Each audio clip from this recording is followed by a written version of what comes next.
Hello नमस्कार दोस्तों, free digital study में आपका स्वागत है। आप पढ़ रहे हैं कक्षा 12वीं एनसीईआरटी गणित, जिसमें आप अध्याय 1 संबंध एवं फलन पर आधारित जो है विविध प्रश्नावली का 8वां क्वेश्चन देखेंगे। तो देखिए कहा गया है, जो भी क्वेश्चन है थोड़ी बड़ा क्वेश्चन है, तो जो भी कहा जाता है वो ध्यान से आप पढ़िए और उसके हिसाब से चलते जाइए। तो देखिए कहा गया है एक अरिक्त समुच्चय, मतलब खाली नहीं है, अरिक्त समुच्चय यदि x दिया हो और फिर जो है पी एक्स के जितने भी उपसमुच्चय बन सकते हैं उनका समुच्चय हो, तो इस पर विचार कीजिए। तो देखिए हम मान के चलते हैं, सबसे पहले हमने लिखा हल। देखिए मान के चलते हैं, हम एक x समुच्चय मान लेते हैं जो अरिक्त होना चाहिए। अरिक्त मतलब खाली नहीं होना चाहिए। तो मान के चले हम 1 2, हमने 2 अवयव ही लिए इस समुच्चय में। अरिक्त मतलब खाली नहीं आपको लेना हो, ज्यादा बड़ा भी नहीं हम ले रहे हैं, छोटा सा लिया है हमने समुच्चय जो है 1 2। अब देखिए तो px जो है वो क्या है, px जो है इसके उपसमुच्चयों का संग्रह है।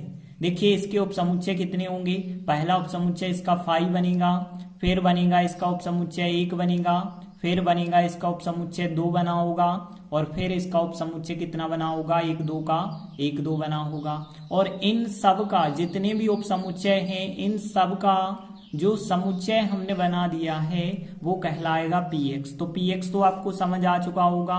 अब देखिए क्या है, तो यहाँ px में एक संबंध r परिभाषित किया गया है। देखिए जैसे हमने पढ़ा है प्राकृत संख्याओं में एक संबंध परिभाषित होता है, उसी प्रकार से px कोई समुच्चय है। इस px संबंध में जो है एक संबंध r परिभाषित किया गया है, और जो संबंध r है वो इस प्रकार से दिया गया है कि यदि आप a और b दो अवयव लेते हैं तो a आर बी का मतलब है a और b के बीच जो संबंध r है वो इस प्रकार से है कि यदि और केवल यदि a b का उपसमुच्चय होना चाहिए। तो देखिए जो हमें संबंध R दिया गया है वो px में एक तुल्यता संबंध है या नहीं, इसके बारे में बताना है, और अपना जो भी उत्तर है वो औचित्य के साथ, कारण के साथ आपको बताना है। तो देखिए जब हमें सिद्ध करना है एक तुल्यता संबंध है या नहीं, इसको चेक करना है, तो हम सौतुल्य, सममित, संक्रामक तीनों चीजें चेक करते हैं। तो देखिए सबसे पहले जो चीज हमें पता थी, एक अरिक्त समुच्चय, वो हमने मान लिया है। देखिए आप कुछ भी मान सकते हैं, तो आपको उसके उपसमुच्चयों का जो समुच्चय होगा वो px मिल जाएगा। अब इसमें मतलब इस px में एक संबंध r दिया गया है, और जो संबंध r है वो किस प्रकार से संबंध है, यहाँ पे जो बताया गया है संबंध r वो इस प्रकार से है कि वो a और b दो अवयवों के बीच में लगाया जाता है। देखिए a और b लिखा है, मतलब a और b के बीच में जो संबंध लगाया जाता है, और उस संबंध का मतलब क्या होता है कि a b का उपसमुच्चय होना चाहिए। तो इसका जो मतलब है वो मतलब क्या है, a उपसमुच्चय b होना चाहिए। तो देखिए अब यदि हम जो है इसमें सबसे पहले सौतुल्य को चेक करते हैं, तो सौतुल्य में आपको हमने बताया था सौतुल्य में डबलिंग्स होनी चाहिए।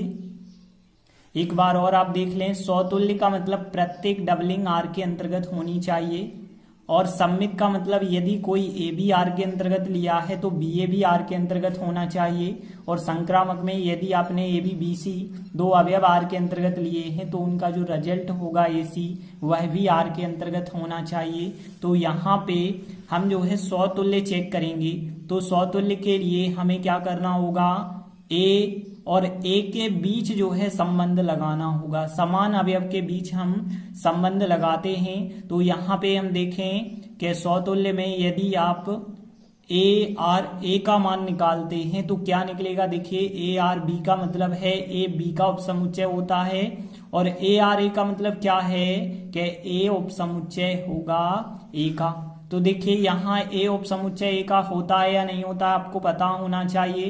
तो देखिए यदि आप ए का मान 1 2 लेते हैं तो 1 2 का उपसमुच्चय होगा कि नहीं होगा, तो बिल्कुल होता है, क्योंकि यदि कोई समुच्चय 1 2 है तो एक उसका खुद वही का वही उपसमुच्चय होता है। तो यहाँ ए का उपसमुच्चय होता है। तो देखिए हमने लिखा क्योंकि प्रत्येक समुच्चय स्वयं का उपसमुच्चय होता है तो इस वजह से ए उपसमुच्चय रहेगा ए का, और जब ए उपसमुच्चय ए का है तो मतलब जो डबलिंग्स वाले अवयव होंगे वह आर के अंतर्गत होंगे। तो फिर हम कह सकते हैं कहता है जो संबंध आर होगा समतुल्य होगा या समतुल्य है। तो समतुल्य तो हमें पता चल चुका है।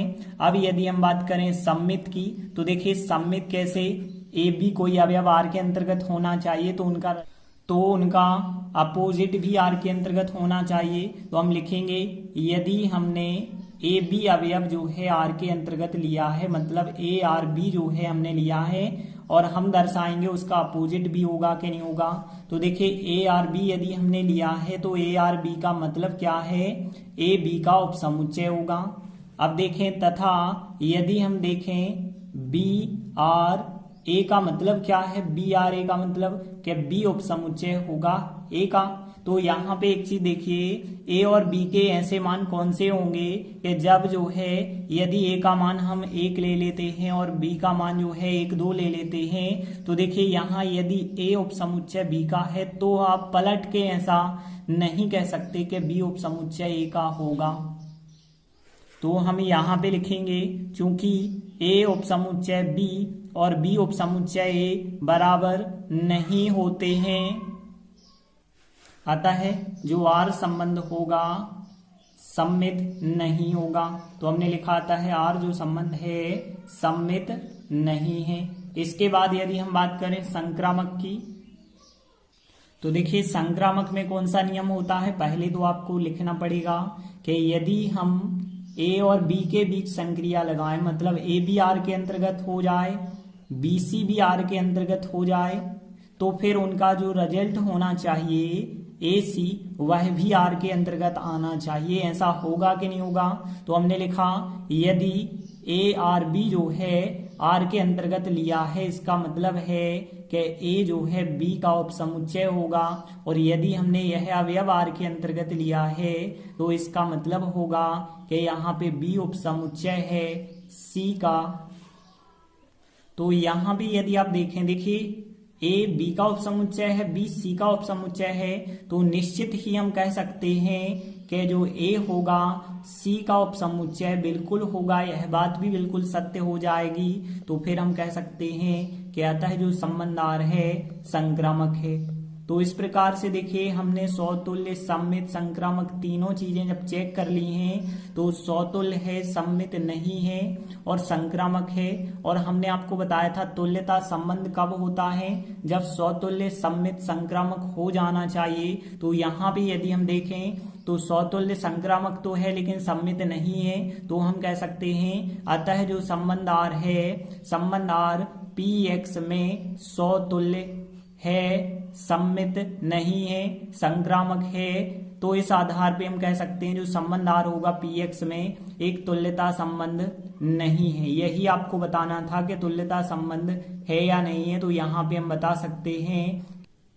तो इस प्रकार से आप अंत में लिख सकते हैं, इस प्रकार जो संबंध आर है वो पी एक्स समुच्चय में एक तुल्यता संबंध नहीं है। देखिए अगला 9वां क्वेश्चन दिया गया है, किसी प्रदत्त अरिक्त समुच्चय x की बात कर रहे हैं। जैसा हमने पिछले क्वेश्चन में अरिक्त समुच्चय देखा था वैसा हम इसमें भी मान सकते हैं। एक द्विआधारी संक्रिया की बात हो रही है जो स्टार है px से px पर है, और px क्या होता है, px जो होता है x के सभी उपसमुच्चयों का संग्रह, या फिर यहाँ पे बताया गया है कि जो px है समुच्चय x का घात समुच्चय है। घात समुच्चय का मतलब भी होता है सभी उपसमुच्चयों का संग्रह। तो यहाँ पे भी हमें सवाल में जो कुछ दिया है पहले तो हम मान के चलते हैं। तो देखिए यदि हम मान के चलते हैं कि x जो अरिक्त समुच्चय है उसमें दो अवयव 1 2 हैं। अब यदि हमने मान लिए हैं तो जो इनका जो घात समुच्चय बना होगा px क्या बना होगा, इसके उपसमुच्चयों का संग्रह। पहला उपसमुच्चय फाई होता है, फिर एक एक अवयव आप लिखते हैं, 1 होगा 2 होगा, फिर आप डबल लिख देते हैं तो 1 2 का 1 2 ही होगा। तो देखिए px का मान भी हमें पता चल चुका है। अब देखिए इस px में, देखिए एक px में एक द्विआधारी संक्रिया बताई गई है, तो हमने लिखा। अब देखिए px में हमें बताया गया है एक द्विआधारी संक्रिया है, तो देखिए px में एक द्विआधारी संक्रिया जो स्टार है वो इस प्रकार से है कि px क्रॉस px से px में। इसका मतलब क्या है कि यदि आप पहला अवयव px से लेते हैं, समझ लीजिए ये चल रहा है px, और दूसरा अवयव px से लेते हैं तो उनका आंसर भी हमें इसी px से मिलेगा। जैसे हम देखते हैं प्राकृत संख्याओं से, रियल नंबर से, ऐसा हमने पढ़ा है। जैसे पहला अवयव रियल नंबर से, दूसरा अवयव रियल नंबर से, तो उनका आंसर भी रियल नंबर से मिलेगा। लेकिन अब यहाँ पे जो रियल नंबर ना हो के px दिया गया है, और यहाँ पे जो इस प्रकार से है कि यदि आपने दो अवयव a और b लिए हैं तो a स्टार b का मतलब क्या है, a और b का सर्वनिष्ठ इंटरसेक्शन, ठीक है। और जहां पे प्रत्येक a और जो b अवयव हैं वो कहां से लिए जाएंगे, a और b अवयव इस px से लिए जाएंगे, तो px हमने लिखा। मतलब देखिए यदि आप जो है पहला अवयव यदि चुनते हैं 1 और दूसरा अवयव यदि आप चुनते हैं समझ लीजिए 1 2, तो फिर इसका और इसका आपको सर्वनिष्ठ निकालना होगा। जो सर्वनिष्ठ आएगा वही इसका आंसर होगा। अब देखिए हमें क्या सिद्ध करना है, सिद्ध करना है कि इस संक्रिया का जो तत्समक अवयव होगा वो स्वयं x होगा। मतलब यहाँ तत्समक अवयव x होगा, ऐसा हमें सिद्ध करना है। और उसके बाद और px में व्युत्क्रमणीय जो अवयव होगा वह भी केवल x होगा, ऐसा हमें सिद्ध करना है। तो देखिए तत्समक अवयव के लिए नियम क्या होता है, ए स्टार ई का मान ए होना चाहिए। पलट के भी यदि आप निकालते हैं तो ई स्टार ए का मान ए होना चाहिए। तो कहने का अर्थ है यदि किसी अवयव के साथ संक्रिया लगाते हैं वही का वही आंसर आ जाए तो उसे तत्समक अवयव आप कहेंगे। तो देखिए यहाँ पे हम कह सकते हैं ए का हम किसके साथ संक्रिया लगाएं कि आपको आंसर जो है ए ही प्राप्त हो जाए, क्योंकि यहाँ कैपिटल ए के द्वारा आपको दर्शाना है। तो देखिए जिस अवयव के साथ आप लगाएंगे वो अवयव जो है क्या कहलाएगा, तत्समक अवयव कहलाएगा। तो देखिए यदि आप ए का मान समझ लीजिए, यदि हमने क्या लिया है, 1 लिया है, ध्यान देना ए का अवयव 1 लिया है, तो 1 का आप किसके साथ संक्रिया लगाएंगे, किस समुच्चय के साथ संक्रिया लगाएंगे कि आंसर आपको 1 ही प्राप्त हो जाए। ध्यान देना, तो यहाँ 1 का जो है जब 1 ही आंसर आपको चाहिए तो यहाँ पे आपके पास जो यहाँ तत्समक अवयव होगा वो क्या हो सकता है। तो यहाँ पे देखिए तत्समक अवयव 1 के साथ जो है वैसे तो आप कह सकते हैं 1 ही हो सकता है, लेकिन हम 2 के साथ कहें तो 2 के साथ 2 होगा, ऐसे अलग अलग तो आप लेंगे नहीं। तो यहाँ 1 का यदि आप 1 2 समुच्चय के साथ स्टार करें तो फिर ए स्टार बी का मतलब क्या था, ए और बी का सर्वनिष्ठ। 1 और 1 2 का सर्वनिष्ठ 1 आएगा, बिल्कुल सही है। यदि आप 1 2 का यदि आप 1 के साथ सर्वनिष्ठ निकालोगे तब भी तो 1 आएगा। तो यहाँ कहने का मतलब है कि ए का यदि आप और जो 1 2 समुच्चय है वही तो आपका x है, तो ए का यदि आप x के साथ स्टार कर रहे हैं तो आपको आंसर ए प्राप्त हो रहा है। मतलब x जो है एक तत्समक अवयव है। तो देखिए हम लिखेंगे यहाँ पे स्टार संक्रिया की बात करें तो यहाँ स्टार संक्रिया में यदि हम देखें a का यदि आप जो है x के साथ संक्रिया लगाते हैं तो एक संक्रिया x का मतलब क्या होगा, जब a संक्रिया b का मतलब a और b का सर्वनिष्ठ है तो a और x का यहाँ सर्वनिष्ठ होगा, a सर्वनिष्ठ x। अब आप ध्यान देना a सर्वनिष्ठ x का मान क्या आएगा। यदि आप देखें a का मान आप कुछ भी ले लेते हैं, जैसे हमने a का मान 2 ले लिया इस बार और x का मान तो 1 2 ही है, तो 2 और 1 2 का यदि आप सर्वनिष्ठ निकालेंगे तो 2 ही मिलेगा। यदि आप a का मान 1 लेते हैं और x का मान 1 2 तो इन दोनों का सर्वनिष्ठ 1 ही मिलेगा। यदि आप यहाँ पे कुछ भी ले लेते हैं, यदि 5 लेते हैं तो इन दोनों का सर्वनिष्ठ 5 मिलेगा। मतलब यहाँ a आंसर आपको प्राप्त होगा। यदि आप पलट के यही बात चेक करें तो यहाँ पे देखिए x का यदि आप जो है a के साथ स्टार करते हैं, संक्रिया लगाते हैं तो x संक्रिया a का मतलब क्या होगा, x और a का सर्वनिष्ठ। अब देखिए x और a का सर्वनिष्ठ भी आप निकालेंगे तो बात तो वही है, चाहे हम a और b का सर्वनिष्ठ निकालें या बी और ए का निकालें, बात तो वही है कि एक्स का और ए का निकालेंगे तो ए ही आएगा, एक्स का और इसका निकालेंगे तो भी बिल्कुल यही आएगा। तो एक्स का और ए का सर्वनिष्ठ जो होता है वो ए होता है। तो हम कह सकते हैं क्योंकि यहाँ पर जो है ए स्टार एक्स का जो मान है वो भी ए आया है और एक्स स्टार ए का जो मान है वह भी ए आया है। तो इस वजह से हम कह सकते हैं जो स्टार संक्रिया में तत्समक अवयव जो होगा वो एक्स ही होगा। तो देखिए हमने लिखा आता है पी एक्स में, मतलब इस पी एक्स समुच्चय की बात चल रही है। तो पी एक्स समुच्चय में जो स्टार संक्रिया है उसका तत्समक अवयव स्वयं एक्स ही हो जाएगा। अब आगे देखिए बताना है हमें कि जो तथा संक्रिया स्टार के लिए पी एक्स में यदि व्युत्क्रमणीय अवयव देखा जाए तो वो केवल एक्स ही मिलेगा। तो देखिए प्रतिलोम अवयव या व्युत्क्रमणीय अवयव के लिए जो शर्त होती है ए स्टार बी का मान तत्समक अवयव आना चाहिए, या फिर हम कह सकते हैं बी स्टार ए का मान तत्समक अवयव आना चाहिए। और यहाँ पे तत्समक अवयव एक्स है तो हम ई ना लिख के एक्स के द्वारा दर्शाएंगे। ए स्टार बी का मान एक्स होना चाहिए और बी स्टार ए का मान भी एक्स होना चाहिए। तो हम लिखेंगे व्युत्क्रमणीय अवयव के लिए ए स्टार बी का जो मान होना चाहिए तत्समक अवयव एक्स होना चाहिए तथा बी और ए का जो स्टार होना चाहिए वह भी तत्समक अवयव एक्स होना चाहिए। अर्थात हम कह सकते हैं कि ए स्टार बी का मान जो है बराबर एक्स और एक्स बराबर होना चाहिए बी स्टार ए की। अब देखिए यहाँ पे यदि हम देखें रफ में देखें ए स्टार बी का मान एक्स कैसे आएगा, तो ध्यान देना ए स्टार बी का मान एक्स कैसे आ सकता है। एक्स का मतलब क्या है, एक दो समुच्चय है। तो देखिए दो समुच्चय हमें ए और बी ऐसे लेने हैं कि उनका आंसर 1 2 आ जाए। तो उनका आंसर 1 2 कब आएगा, देखिए हमें पता था ए स्टार बी का मतलब है ए और बी का सर्वनिष्ठ।